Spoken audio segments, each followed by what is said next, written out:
Hello viewers, ఈరోజు మనం నిన్న రిలీజ్ అయిన కింగ్డమ్ మూవీ గురించి మాట్లాడుకుందాం.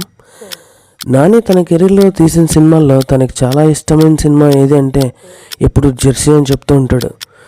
అలాంటి సినిమా తీసిన డైరెక్టర్ గౌతమ్ నెక్స్ట్ ఫిలిం కావడంతో ఈ సినిమాకు చాలా హైప్ వచ్చింది.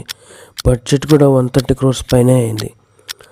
7 years నుంచి ఒక మంచి ప్రాపర్ హిట్ కోసం వెయిట్ చేస్తున్న విజయ్ దేవరకొండకి ఇది ఒక కంబ్యాక్ ఫిలిం అని చెప్పుకోవాలి. విచిత్రం ఏమిటంటే తన గురించి తను నచ్చగా అసలు చూడకుండానే జనాలు ఈ మధ్య తన ఫిలింని ఫ్లాప్ అనేస్తున్నారు. కానీ ఇది మాత్రం చాలా బాగుంది. స్టోరీ విషయానికి వస్తే ఈ సినిమా కథ 2 layers ఉంటుంది. ఫస్ట్ లేయర్లో 1920s బ్రిటిషర్స్ శ్రీకాకుళం అడవుల్లో ఉంటున్న ఒక తెగని వాళ్ళ భూమి లాక్కొని అక్కడ నుంచి తరిమి కొడతారు. ఆ తెగ నాయకుడే మన హీరో. అక్కడి నుంచి ఆ తెగ శ్రీలంకకు వలస వెళ్తారు. ఎప్పటికైనా వాళ్ళ నాయకుడు తిరిగి వస్తాడని, వాళ్ళని తిరిగి వాళ్ళ మాతృభూమికి తీసుకువెళ్తాడని వాళ్ళ నమ్మకం. ఇక సెకండ్ లేయర్లోకి వచ్చేసరికి ఇది చిన్నప్పుడే కొన్ని కారణాల వల్ల విడిపోయిన 2 అన్నదమ్ముల కథ. చిన్నప్పుడే తన తండ్రి చంపి పారిపోయిన అన్నని ఎలాగైనా వెతికి తన ఇంటికి తీసుకురావాలని తపన పడే ఒక తమ్ముడి కథ. ఫస్ట్ హాఫ్ గురించి చెప్పుకోవాలి. ఈ సినిమా ఫస్ట్ హాఫ్ ఎంత సూపర్గా ఉందంటే ఫస్ట్ హాఫ్ కోసమైనా 2-3 సార్లు ఈ సినిమా చూడొచ్చు. సెకండ్ హాఫ్ కొంచెం స్లో అవుతుంది, కానీ వెరీ జస్టిఫైడ్.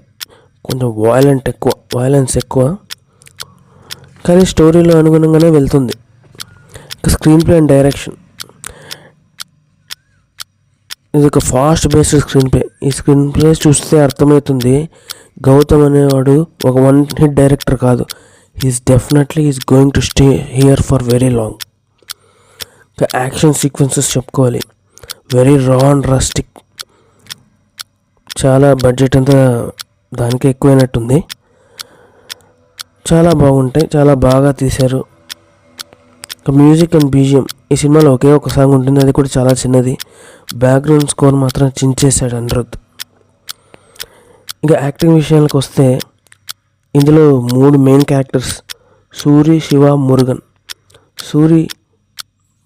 సూర్యని ప్లే చేసిన విజయ్ దేవరకొండ, సత్యదేవ్ శివ, వెంకటేష్ అని ఒక మలయాళం యాక్టర్, కొత్త యాక్టర్ మురుగన్. ఈ సినిమా చూస్తున్న సేపు వాళ్ళు ఎవరు కనపడరు. 3 క్యారెక్టర్స్ కనపడతాయి: సూరి, శివ, మురుగన్. అంతగా జీవించేశారు ఆ ముగ్గురు. ఓవరాల్గా రివ్యూ చెప్పాలంటే ఇది డెఫినెట్గా ఒక విజయ్కి ఒక కంబ్యాక్ ఫిలిం. ఎక్కడా బోర్ కొట్టదు. చాలా Masih moments, super fight scenes ఉంటాయి. Just go and enjoy the movie. ఈ ఇయర్ రిలీజ్ అయిన సినిమాల్లో ఇది ది బెస్ట్ మూవీ.